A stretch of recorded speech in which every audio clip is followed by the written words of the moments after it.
So basically what we show here is a new work downstairs in the installation, and it's based on the idea of two interactive installations that I want to show you today that deal with the images of the self. So in terms of some concepts that is related to the artworks that we show here, I want to talk briefly, just one slide, then talk about a previous work called Portrait on the Fly, and then finally talk a bit about the new work called Neuromirror that is developed here for Itaú Cultural. I think that we all are witnessing right now the rapid development of interface technologies and digital technologies. And I think we all know that they have a big impact on not only on our private life, but also on our social life. I see most people here probably have mobile phones and live also in the digital world at the same time. And Sherry Turkle, the MIT professor, already wrote in a book, Life on Screen, about the second self, which is a kind of digital self that is living in the digital world and also digital persona that increasingly influences our analog life. And that computers, of course, also affect the awareness about ourselves, of the other, and also about our social environment. So we can say that our self-image is more and more also changed through digital technologies. And because we not only interact here on site in the analog world, but we are also at the same time in the digital world online on the internet. And I think this conference being streamed is a very good example of that. So the world is watching us, we are interacting with the global world. And of course, we also know that we are constantly measured and more being observed. So some people claim that we also live in the age of self-disclosure, where we surrender the privacy voluntarily. And some people say even that this idea of Foucault with the panopticon is becoming a reality. So I think what's very important or interesting for us as artists is how the image of the self is changing and what we can do artistically with this topic. So I will show you here very briefly a project called Portrait on the Fly that was developed a couple of years ago. It's an artwork that's interactive. Actually, almost all our works are interactive. And it deals with the motif of a fly and also with the idea of impermanence and something that is disappearing, a memento mori, a kind of vanitas. So this project consists of an interactive version that I show you in a minute. It also exists as printer and plotter drawings, a series of video portraits, and is inspired also by Arcimboldo, maybe you know, a famous painter from around 1500 who used images, or actually depiction of images of natural materials to compose heads and portraits of people. This is the installation. It's a monitor where people stand in front. Then they can just move in front of the monitor. There's a swarm of a few dozen flies. And then these flies, they start to compose the image of the person. And they try to sit on the outline that they detect. You see a few images here. They start to invade the face of the person. They compose the image and also decompose. So it's a portrait that's in constant flux that composes and decomposes.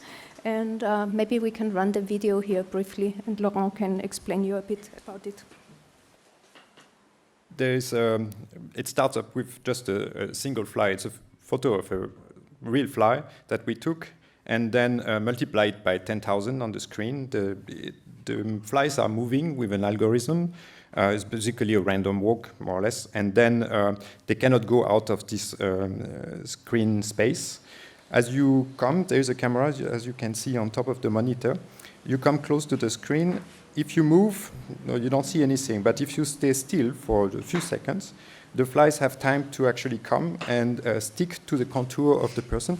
They basically look for zones of contrast. So it's not like dark or white or any color specifically, but it's more like the contrast that you have with the background. So it draws basically your face and anything that they can actually perceive or see. And as you move again, then the picture dissolves. So you can actually try to look at how detailed your face could be. If you get closer to the camera, you of course see more details. They also stick to the background image. If there's a kind of architecture behind or some lines, you see it here on the screen, they also will stick to that.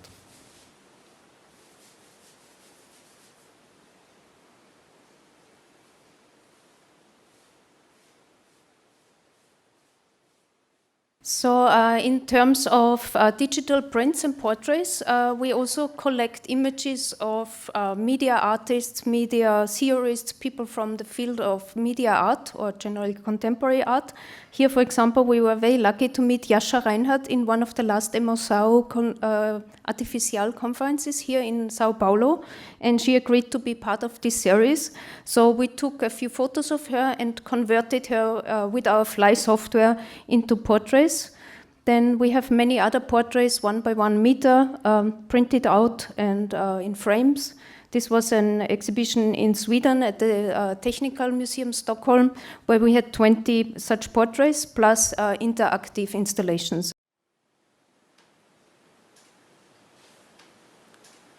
For each person, we have like a minute of video, and the editing is done by the computer. So basically, all the video are one after another in the order of when we met the person. So it's by date of encounter, and then the computer stops just one frame eventually by chance, and then the face starts to compose.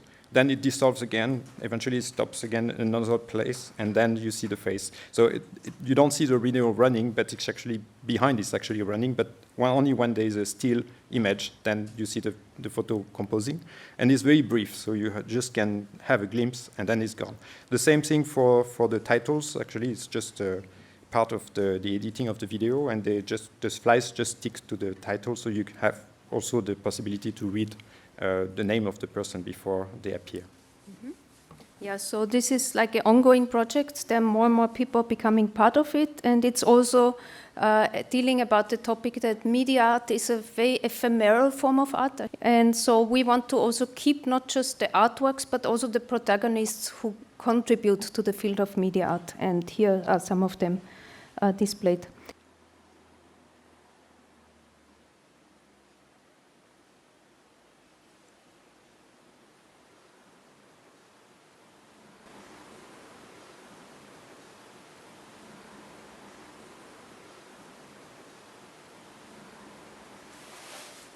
A gente vai falar do Alto-Íris. Na verdade, esse projeto inicia em 2006, quando o Léo fez alguns experimentos no estúdio com 3 projetores.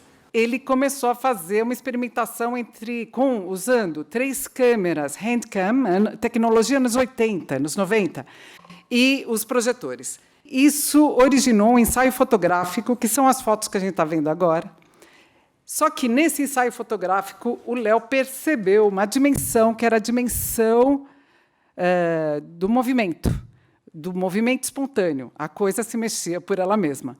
E isso chamou tanta atenção dele, ele acabou me convidando, na época, para desenvolver um projeto, começar a estudar a possibilidade de fazer uma instalação com o Alto-Íris, que a gente considera quase um projeto de ficção tecnológica.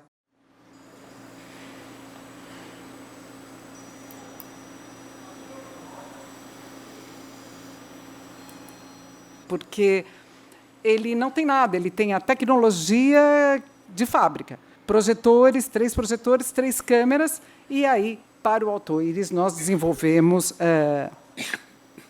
as cabeças robóticas.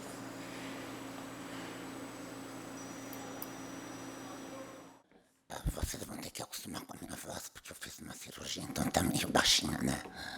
Mas o Alto-Íris é um projeto que trabalha, como diz o nome, com a assistência automática da câmera. Você apontando a câmera para a imagem que ela projeta, que ela captura e projeta, você gera uma imagem dentro da outra, que tende ao infinito. Então, aqui a gente tem uma pré-visualização do infinito, formando um túnel de imagens de 4 retângulos, um dentro do outro, que a cada um que se sobrepõe vai ficando mais luminoso. E o processo do Alto-Íris é uma compensação dessa luminosidade. Então, essa luz que vai ficando extremamente clara, ela tende a compensar e ela fica escura. Mas como tem um delay do nosso espaço até um teórico infinito, ela demora um tempo até se propagar. Então, esse tempo que ela se propaga, ela está tentando compensar e fica esse jogo de transição, de balanceamento entre luz e sombra. Isso acontece também com as cores. Se tem um vermelho muito forte, o que o balanço de branco automático vai fazer é tentar compensar, vai trazer esse vermelho para o verde, que é a cor oposta, e assim por diante. E quando a gente trabalha com 3 câmeras e 3 projeções, essa complexidade aumenta muito. O que gera muito complexo fica infinitamente mais complexo. Porque o Auto-Íris tem isso, ele começa a fazer coisas a partir de uma tecnologia muito simples. A gente percebe que as máquinas fazem coisas que nos parecem muito mais complexas, né? O projeto cria a ilusão de uma emergência, da emergência de um comportamento. Então, assim, é claro que a gente motiva esse comportamento. Como o Léo falou, 3 câmeras fica mais complexo. Fica mais complexo porque a câmera não somente se enxerga, ela se vê, ela vê o alto dela, mas ela vê também as câmeras vizinhas. E esse processo gera ainda informações de luz e de forma. Porque é sempre imagens dentro da outra que vão se repetindo. Se a gente trabalha com as câmeras totalmente paralelas, horizontais, a projeção serão quadrados dentro de quadrados. À medida que você gira uma, você gira 1 grau aqui, a projeção girou 1 grau, a próxima projeção vai girar 2, a próxima 4, a próxima 8. Então ela vai crescendo numa projeção geométrica. Então a gente consegue resultados que podem ser encontrados na natureza, como cristais de neve, conchas, ondas. Ela busca florestas, samambaias, que são as formas fractais que a gente tem no nosso universo. E essa conversa entre elas, na verdade, é uma inteligência, uma suposta inteligência, porque elas estão trabalhando dentro de parâmetros pré-estabelecidos, com uma aleatoriedade que dá a sensação da liberdade, mas elas estão dentro de um certo parâmetro. Sim, é uma regra de repetição. A gente repete todo o tempo a mesma regra. E o que acontece aqui é que o público, o visitante, tem a sensação de estar vendo infinito. Óbvio que esse infinito é determinado pela velocidade da luz, né, pelo equipamento que a gente está usando e pela granularidade da imagem. É um projeto muito simples. Ele é um projeto que dialoga com outras experiências que a gente fez, onde a questão fundamental é, agora que as máquinas estão aí, e muitas destas máquinas estão se construindo, o que a gente tem? O que elas estão fazendo? Que tipo de linguagem elas estão utilizando? E como que a gente pode enxergar isso? Eles são desenhados para a gente entender como essa tecnologia funciona.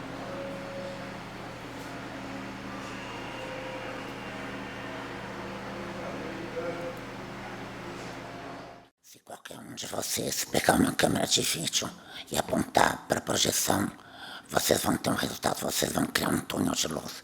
Quer dizer, o que a Regina está falando é uma tecnologia que está à nossa disposição desde os anos 80. Eu lembro que eu brincava com câmera de vídeo apontando para a TV, ficava tentando buscar, fechando o zoom até o infinito dela. Lógico que em algum momento eu via só os pontos da TV, da tela da TV, que eram ainda redondos. Na época, não sei se alguém lembra disso. Não só infinito, mas realmente colocando as câmeras de frente para uma situação especular, né? Elas se olham, elas se enxergam e, nesse processo, quando a gente entende o que elas estão fazendo, de certa forma, a nossa esperança é que nós entendamos qual linguagem elas estão falando, né? De maneira natural, intuitiva. Óbvio que o surpreendente é a complexidade gerada que não é esperada. E isto a gente acaba interpretando. Será que elas têm comportamento? Será que elas estão, de certa forma, falando comigo? Essa é um pouco a questão que a gente tenta discutir aqui com o Auto-Íris dentro do que da proposta do Itaú de uma consciência cibernética. E a cada instalação que a gente faz, a gente tem um resultado diferente.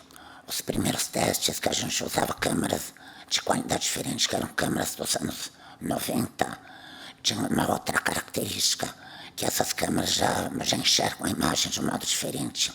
a latitude da imagem, ou seja, a capacidade de interpretar meus tons, como reproduz a borda entre o claro e o escuro. Em alguns momentos ela gera uma linha. Nas câmeras antigas, essas não, como são câmeras mais modernas, elas já não têm essas limitações, que até em alguns momentos torna a imagem mais pobre, em outros mais rica. A regulagem de projetores, por exemplo, quando a gente tinha no estúdio instalado, que a gente estava fazendo todas essas regulagens, nós saímos com um projeto pronto para cá. Como chegamos aqui, não deu nada certo. A gente tinha que fazer um outro ajuste. Por exemplo, todo tendia só para verde e azul. Ficamos batalhando, buscando no setup de projetores, de câmera, até achar uma equalização dessa regulagem. Por exemplo, eu tive que baixar no RGB do projetor o azul e o verde para que o vermelho pudesse aparecer, porque como eles estavam muito presentes, o vermelho nunca aparecia. Mas isso não é computacional, isso a gente pode dizer que é totalmente analógico, apesar de ser um equipamento digital. A programação que a gente tem, ela se dá só para a movimentação das câmeras, mas não para geração, não na mecânica de geração de imagens.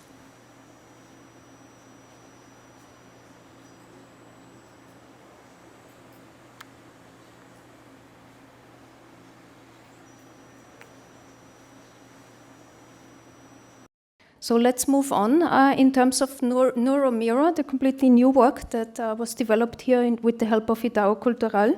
The idea is similar to Portrait on the Fly, dealing with the idea of an interactive portrait. And based on this idea of that generally people love to interact with their own image, as we talked about, selfie culture and the idea of being really sort of there's a kind of love for taking pictures of oneself. But in this case, we also interested in include the image of the other. And so we started to read on the topic of neuropsychology about mirror neurons and started to use this idea, of course not completely scientifically, but as a metaphor and as an inspiration to create the neuromirror. So it allows one to interact with one's own image, but also with that of another persona. What are mirror neurons? I think that's quite interesting too.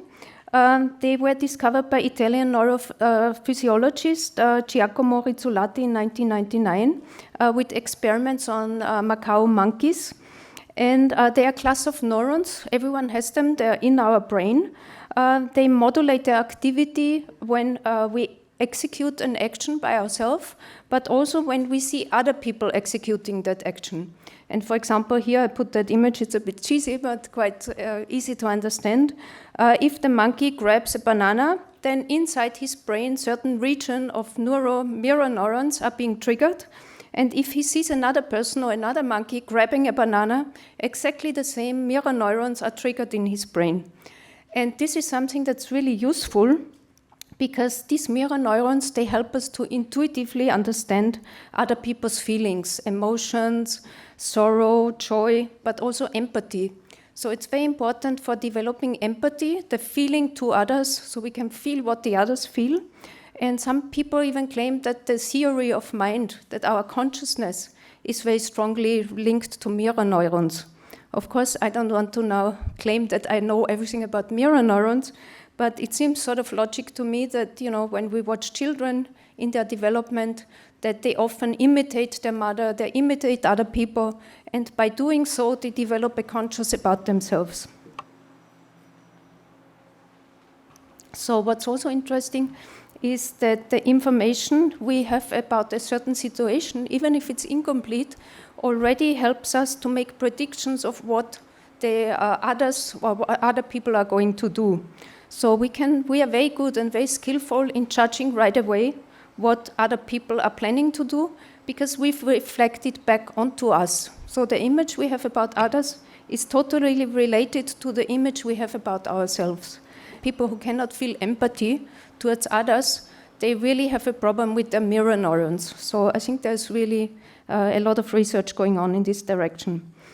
The setup of NeuroMirror is also inspired by the idea of a triptych.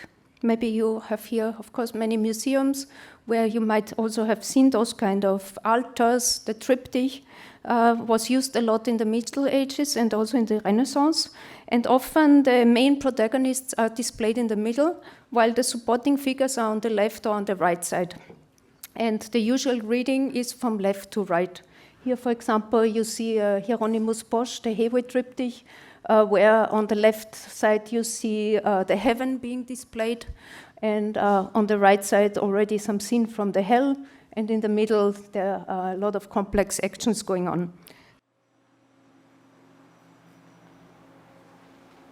So Neuromirror, and please try it yourself, is playing with this idea of mirror neurons and also the triptych aesthetic. The screen in the middle is a live image of yourself. You see yourself with some kind of watery distortion effect. The image to the left has a time delay. It's basically showing you the past interactions. And the image to the right is showing a persona, basically a kind of avatar or alter ego, or the other, as we could call it, who is reacting to what you did before. And based on some neural network algorithms that have been actually very complex to program for Laurent, this persona is making estimations about what you did and reacts to you. But this other persona is not just completely imitating you, he also proposes new behaviors. So the idea was, in a way, a bit similar to the mirror neuron idea. You are interacting with the other person, make some predictions about that person, but that person reacts back to you, and it becomes this kind of feedback, or cybernetic, as we would call it, a feedback loop. What's interesting to us is, or what we hope to achieve with this installation, is to raise awareness about one's own self-image and also the image of the other. And just to summarize, I think this deep learning combined with big data is now, I think, leading really to new forms of artificial intelligences. And they will even be able to imitate our behavior, maybe even predict some form of behavior. There's already a lot of research going on in speech synthesis, where they can really imitate your voice and make you say something you've never said, which is maybe useful for synchronization, but of course could be misused as well. And I find it also quite interesting what Ray Kurzweil is proposing with his idea of the artificial mind, where he sort of proposes these artificial intelligences that sort of go beyond the human individual and have this sort of control over our lives, or proposing sort of extended lives to us. And I think for artists this is an exciting time now, because we can reflect, of course, based on what we know already about our self-image, but also about self-control, personal integrity, and of course also data ethics.